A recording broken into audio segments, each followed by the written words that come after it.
19वीं सदी के दौर को यदि मानवीय सभ्यता की दृष्टिकोण से देखें तो काफी उथल पुथल का दौर कहा जा सकता है। इस दौर में पश्चिम के देशों में जहां विज्ञान और उद्योगों का विकास तेजी से हो रहा था, वहीं उनके शासक अपनी सीमाओं के विस्तार में लगे हुए थे, जिसके लिए वे नए नए उपनिवेश स्थापित करने का काम कर रहे थे। पश्चिमी शासकों की ओर से पूंजीवाद को मिल रहे जबरदस्त समर्थन के कारण यूरोपीय देशों की कंपनियां अधिक से अधिक लाभ कमाने के लिए सस्ते मजदूरों के लिए तीसरी दुनिया के लोगों को गुलाम बनाने में जुटी हुई थी। इंडियन इंडेंचर सिस्टम, या जिसे आम प्रचलित भाषा में गिरमिटिया प्रथा के नाम से पहचाना जाता है, की शुरुआत भी इसी दौर में भारत में अंग्रेजी राज के समय हुई। पूंजीवाद की पोषक व शोषक ब्रिटेन की कंपनियां मजदूरों का खून चूसकर माला माल होने में सबसे आगे रहीं। इस दौर में गुलामी को अमेरिका और यूरोप में लगभग समाप्त कर दिया गया था। ब्रिटेन में औद्योगिक क्रांति की शुरुआत हो चुकी थी, जिसका विस्तार इंग्लैंड के बाहर होने लगा था। 19वीं सदी के अंत तक ब्रिटेन का कब्जा विश्व के संपूर्ण जमीनी भूभाग के 5वें हिस्से पर था और संसार की कुल आबादी का 1/4 जनता अंग्रेजी सत्ता के अधीन हो चुकी थी। नमस्कार, मैं इंद्रजीत पाल, गिरमिटिया चैनल में आपका स्वागत है। दोस्तों, अंग्रेजी कंपनियों की मांग पर भारत में शासन कर रही अंग्रेजी सरकार ने गिरमिटिया प्रथा शुरू कर 20 लाख से अधिक हिंदुस्तानियों को Mauritius, Fiji, Suriname, Trinidad and Tobago तथा ब्रिटिश और फ्रेंच गयाना सहित 19 ब्रिटिश कॉलोनियों में गन्ना, चाय तथा कपास के खेतों पर काम करने के लिए 5 साल का कॉन्ट्रैक्ट कर भेजा था। दोस्तों, आज हम इस अंक में गिरमिटिया प्रथा से जुड़ी एक ऐसी घटना के बारे में बताने जा रहे हैं जिसका संबंध किसी प्रकार के प्लांटेशन से नहीं था। आज चर्चा हम ब्रिटेन की एक ऐसी कंपनी की करने जा रहे हैं जिसे अफ्रीका में रेलवे लाइन को बिछाने का काम मिला हुआ था। ब्रिटिश ईस्ट अफ्रीका कंपनी ने 1895 में पूर्वी अफ्रीका के केन्या से युगांडा तक रेलवे लाइन के निर्माण का कार्य प्रारंभ किया।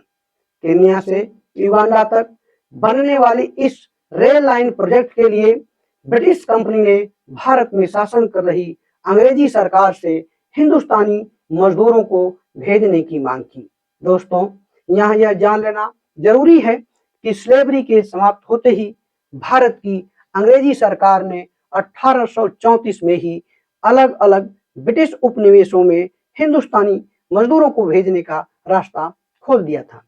इसलिए ब्रिटिश ईस्ट अफ्रीका कंपनी की मांग पर भारत की अंग्रेजी सरकार ने कराची में एक एजेंट को नियुक्त किया, जिसका काम लाहौर स्थित प्रोटेक्टर ऑफ इमिग्रेंट ऑफिस पर हिंदुस्तानी गिरमिटिया मजदूरों, कारीगरों तथा सहायक अधिकारियों को भर्ती करना था। दोस्तों, बता दें कि पंजाब 1849 में द्वितीय एंग्लो सिख युद्ध के बाद सीधे अंग्रेजों के कब्जे में आ गया और पंजाब की शासन व्यवस्था लेफ्टिनेंट गवर्नर की देखरेख में चलने लगा, जो वायसराय ऑफ इंडिया के नीचे काम कर रहा था।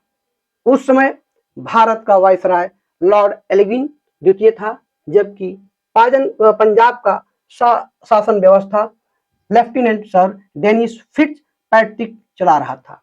दोस्तों, इस रेल प्रोजेक्ट पर काम करने के लिए पंजाब के दूर दराज के गांवों से मजदूरों को लाहौर लाकर भर्ती किया गया, जहां से उन्हें रेल तथा नदी के रास्ते कराची पहुंचाया गया। कराची पहुंचने के बाद इन हिंदुस्तानी गिरमिटिया मजदूरों को ब्रिटिश इंडिया नेविगेशन कंपनी के चार्टर स्टीमर से पूर्वी अफ्रीका के केन्या, जंजीबार एवं युगांडा भेजा गया। ब्रिटिश इंडिया नेविगेशन कंपनी की स्थापना 1856 में कलकत्ता एवं बर्मा स्टीम नेविगेशन कंपनी के नाम से हुआ था। दोस्तों, गिरमिटिया मजदूरों की भर्ती शुरू होने के कुछ ही दिन बाद भारत में प्लेग की महामारी फैल गई, जिसके कारण मजदूरों की भर्ती पर कुछ समय के लिए रोक लगा दी गई। मजदूरों की कमी के चलते इस रेल प्रोजेक्ट के काम में देरी होने लगी।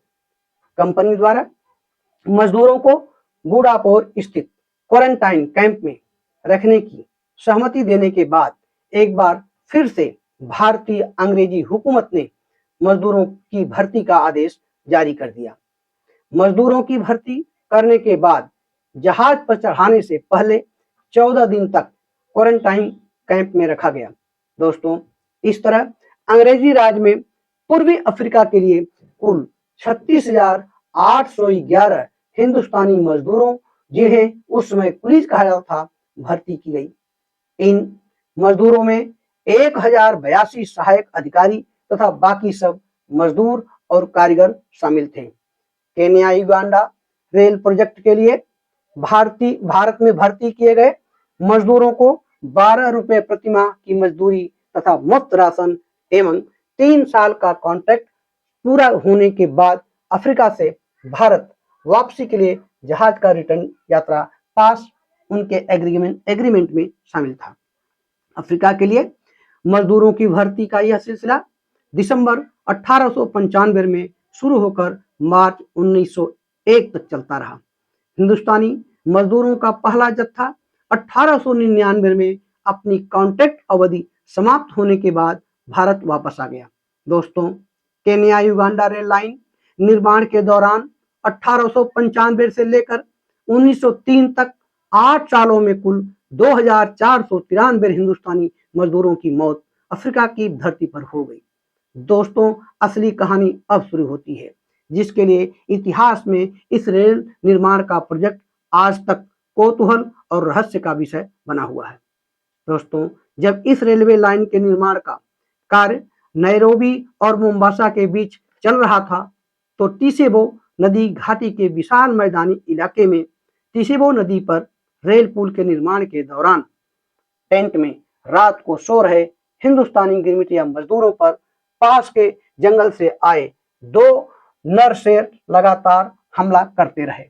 शेरों के हमले में हिंदुस्तानी गिरमिटिया मजदूर शेरों का निवाला बनते गए। रात को टेंट में सो रहे हिंदुस्तानी गिरमिटिया मजदूरों पर इन शेरों का हमला 1898 में मार्च से लेकर दिसंबर तक होता रहा।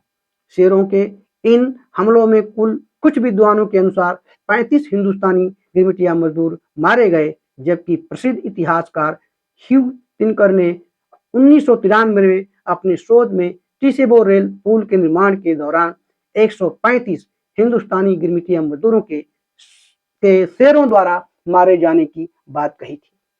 इस रेल प्रोजेक्ट की निगरानी कर रहे ब्रिटिश आर्मी के lieutenant colonel John Henry Patterson ने 9 महीने के अथक प्रयास के बाद इन दोनों शेरों को मार गिराया। दोस्तों, पैटरसन द्वारा मारे गए इन दोनों शेरों के दांत, जबड़ा, बाल और उनके कंकाल को अमेरिका के शिकागो में फील्ड म्यूजियम में प्रदर्शन के लिए रखा गया है, जो अभी भी मौजूद है, जिस पर आज भी रिसर्च जारी है। शेरों के दांत और जबड़ों की डीएनए रिपोर्ट अभी हाल ही में अक्टूबर 2024 में करंट बायोलॉजी नामक जर्नल में प्रकाशित की गई। दोस्तों, हेनरी पैटरसन ने 1907 में इस घटना को लेकर द मैन ईटर्स ऑफ टीसेबो नाम से एक पुस्तक प्रकाशित की। इस कहानी पर 1996 में द घोस्ट एंड डार्कनेस नाम से वाल किल्मर एवं माइकल डगलस ने फिल्म भी बनाई थी। टीसेबो नदी पर बनने वाले जिस पुल के निर्माण में हिंदुस्तानी गिरमिटिया मजदूर शेरों का शिकार हुए थे, वह रेल पुल वर्तमान में टीसेबो नेशनल पार्क के समीप मोम्बासा नैरोबी रेलवे लाइन पर मौजूद है। दोस्तों, आज के लिए बस इतना ही। फिर मिलते हैं अगले अंक में गिरमिटिया प्रथा से जुड़ी किसी और कहानी के साथ।